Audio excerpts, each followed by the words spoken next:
بسم اللہ الرحمن الرحیم۔ حرام کھانا اور کمانا کیسا ہے، آج اس کے متعلق گفتگو کریں گے۔ مسلمان ہمیشہ ہر کام کرنے سے پہلے یہ سوچتا ہے کہ اس بارے میں دین اسلام کیا کہتا ہے۔ اگر کسی کام سے دین اسلام منع کر دے تو وہ رک جاتا ہے، اگرچہ اس میں بے شمار فائدے ہی کیوں نہ ہوں، اور ایک سچے مسلمان کو یہی مناسب ہے کہ اپنی عقل کو شریعت و دین کے مطابق چلائے اور جہاں شریعت روکے وہیں رک جائے۔ دنیا کے مختصر فائدے اور لذت کو چھوڑ کر اپنی نظر آخرت کے ثواب پر رکھے اور ہمیشہ ہر معاملے میں اخروی زندگی کے کبھی نہ ختم ہونے والے فوائد کو ترجیح دے۔ مگر بدقسمتی سے آج ہم تھوڑے فائدے کی خاطر اخروی نعمتوں سے خود کو محروم کر لیتے ہیں اور آخرت کے عذاب و عطاب سے بھی نہیں ڈرتے۔ گویا جو کچھ ہے بس دنیا ہی ہے۔ اس کی ایک مثال، بہت بڑی مثال حرام کمائی بھی ہے کہ لوگ مال کی محبت میں اس قدر اندھے ہو گئے کہ حلال و حرام کی پرواہ کیے بغیر مال و دولت کمانے کے چکر میں ہیں۔ بس یہی دن ہے کہ کہیں سے پیسہ مل جائے، چاہے حرام ذریعہ ہی سے کیوں نہ ہو۔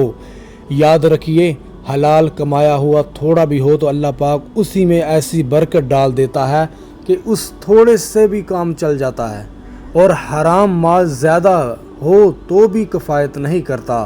اللہ پاک کا حکم ہے سورۃ البقرہ آیت نمبر 172 میں، یا ایھا الذین آمنوا کلوا من طیبات ما رزقناکم واشکروا للہ ان کنتم ایاہ تعبدون۔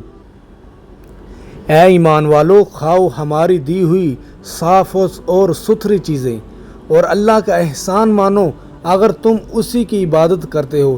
یعنی اللہ پاک نے ہمیں کھانے سے منع نہیں فرمایا، بلکہ کئی مقامات پر کھانے اور لطف اندوز ہونے کا فرمایا ہے کہ حلال کھاؤ، حرام سے بچنے کا حکم فرمایا ہے۔ کھاؤ اور شکر کرو، ناشکری نہ کرو، کھا کر غافل نہ ہو جاؤ، حرام سے بچو، کمانے کے لیے حرام ذرائع اختیار کبھی نہ کرو۔ اور احادیث مبارکہ میں حرام کھانے کمانے کی مذمت بیان کی گئی ہے۔ حرام کھانے کمانے کی وعدوں پر مشتمل احادیث پڑھ کر خود کو رب تعالیٰ کی ناراضگی اور جہنم کے ہولناک عذاب سے ڈرائیے اور اپنے اہل و عیال کو بھی بچائیے۔ چنانچہ ایک روایت میں آتا ہے کہ پیارے آقا کریم صلی اللہ علیہ وسلم نے ارشاد فرمایا، جنت میں وہ جسم نہ جائے گا جو حرام سے غذا دیا گیا ہو۔ اللہ اکبر۔ اور ایک اور روایت میں آتا ہے کہ یقیناً ہر مسلمان جنت کا خواہش مند ہے، مگر حرام کھانا جنت سے محرومی کا سبب ہے۔ استغفر اللہ۔ اللہ تعالیٰ سے دعا ہے کہ جو کچھ سنا ہے اس پر عمل کرنے کی بھی توفیق عطا فرمائے ہمیں۔